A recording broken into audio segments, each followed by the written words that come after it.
Brandon. So a little bit more zr1 chat. Excited to be getting one of the first cars. I'm sure they'll do what they did to Chevy dude, and they'll make my car like the last one. That's fine, I don't care. Basically, what I think's going on with GM is I think that they're going to do updates to each model as time goes by. So I think this is like, other than the interior, I think there's other engine-based upgrades coming. So I think that the Z06s will become faster. I think the zr1 will eventually become faster.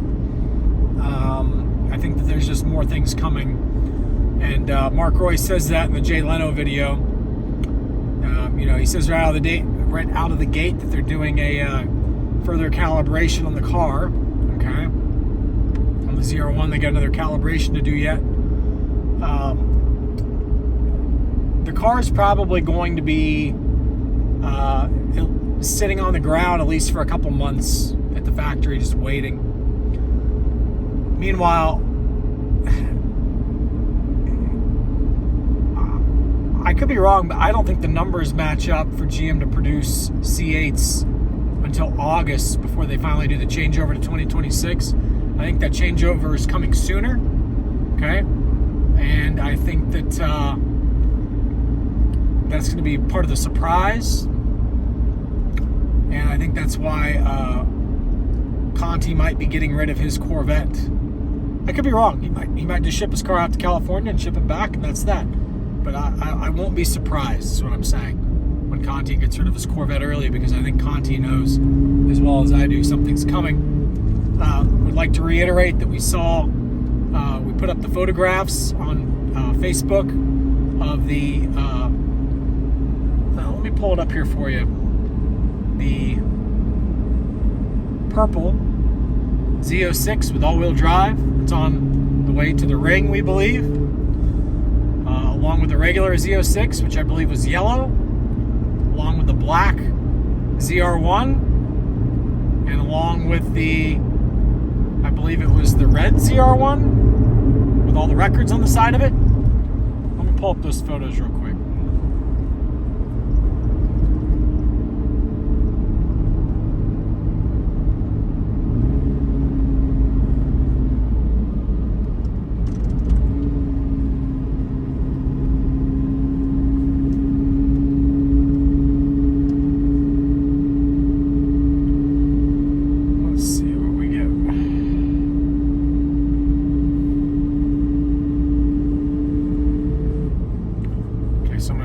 Photos. So there you can see the times on the side of that car there. The red ZR1 has all the lap times. There's the black ZR1. There's the black ZR1. There's the yellow Z06. And instead of there being a Zora there, everybody keeps talking about the Zora being the all-wheel drive ZR1. Conti says it's going to be the zr1e. I say it's going to be the zr1x. Okay.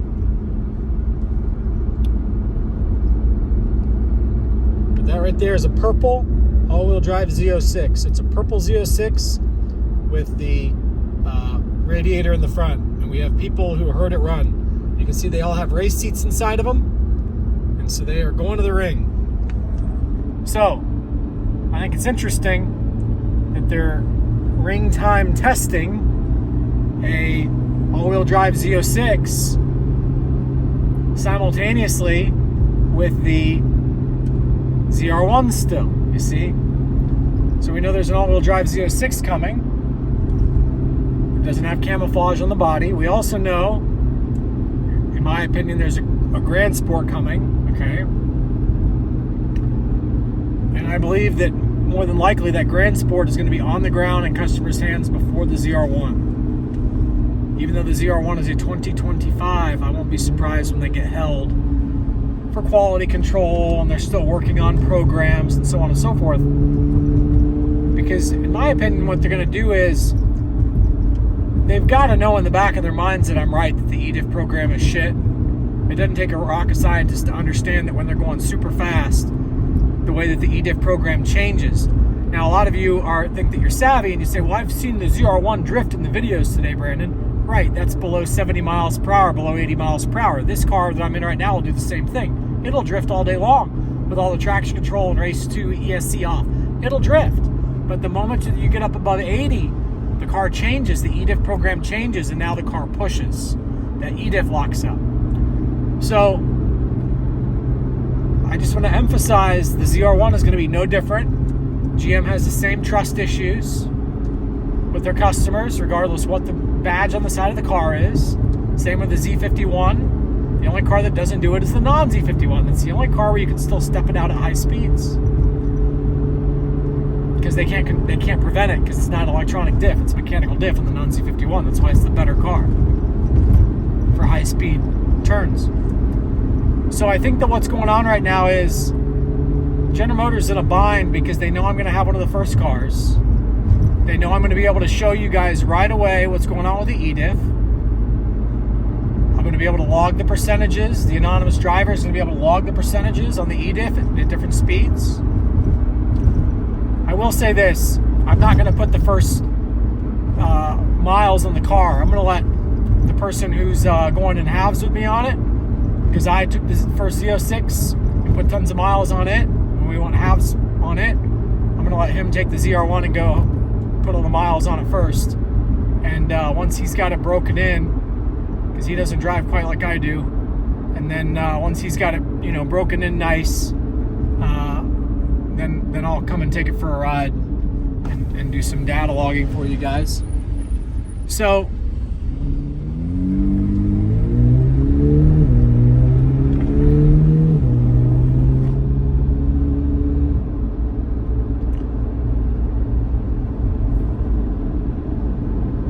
the fastest I've gone in my life is 225. I've been to 225 on several occasions in my turbo Lingenfelter 1,000 horsepower car when I was racing against turbo Hayabusas.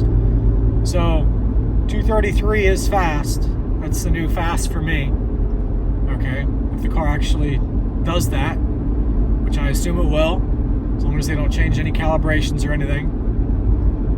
They did kind of lie on the Z06 and say it goes faster than it did because they had to change the calibrations at the last second. But neither here nor there.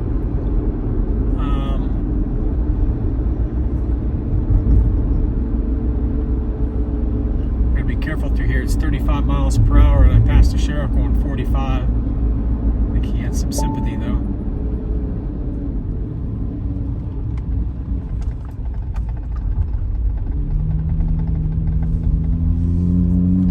That ticking noise when you turn, that's because you need to clean the inner hub of your wheel. Brake dust gets in the inner hub when you take your wheels on and off, and it just that creates that ticking noise. The lug nuts.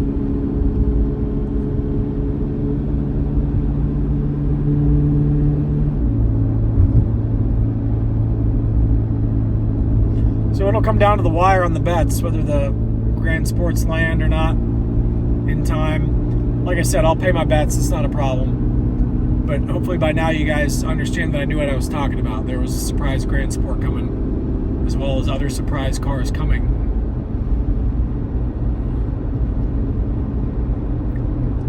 Mark Royce clearly states in the video with Jay Leno that there's more variants of the C8 family coming. But the C9 is a ways off yet. So, anyway, that's probably all I got for this video. Just figured I'd make a video. Say that. I want to make a video about something else too, but I forget what it was that I wanted to mention. So let's explain double direct injectors again, because oh, here's that sheriff's got somebody lit up.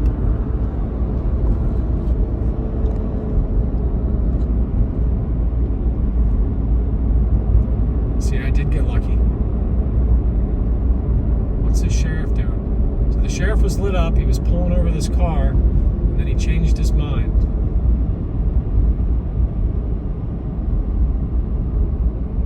Was lit up a second ago.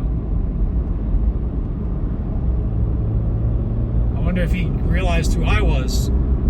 See, I think these are the same sheriffs where I'm at right now as the ones that I bumped into the other night. So I almost wonder if he wasn't doubling back to come give me grief. Assuming I was going to speed, but then he realized I'm not. He had his lights on there for a second. Then he got up behind that car and he shut his lights back off. That was weird.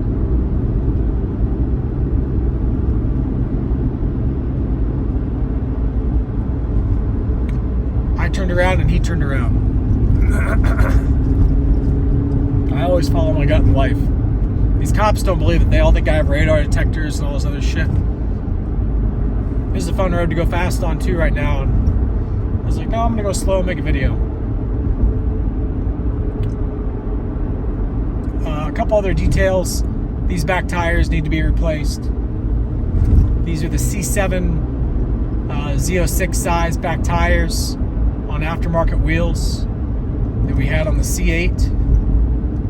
And they got worn out on the inner shoulder because I had the tire pressure down in the low 30s instead of keeping it up. So now I've got it pumped up to 43. I'm going crazy with it to keep it on the other part of the tread.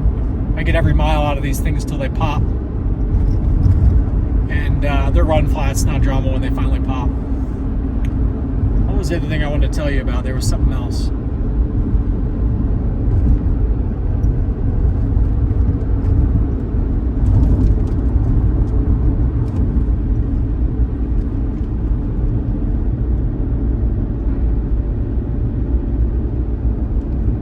Anyway, so I started to talk about how GM's kind of in a box with me getting one of these very first cars because I'm going to report what the E-diff does. So they're going to go to the ring, in my opinion, and they're going to have two different calibrations. That way they can go run the two cars back to back. And I think that calibration of the E-diff is what Mark Royce was likely talking about that they still had to determine. And so, because that's what you're going to test at the ring is the E-diff. It's like everything. It's going to make or break your lap time. So I've mentioned this before in the other videos. I'm going to mention it again. If they do get sub 7, which I bet they do this time, they need to go sub 655 in my book to be sub 7 because the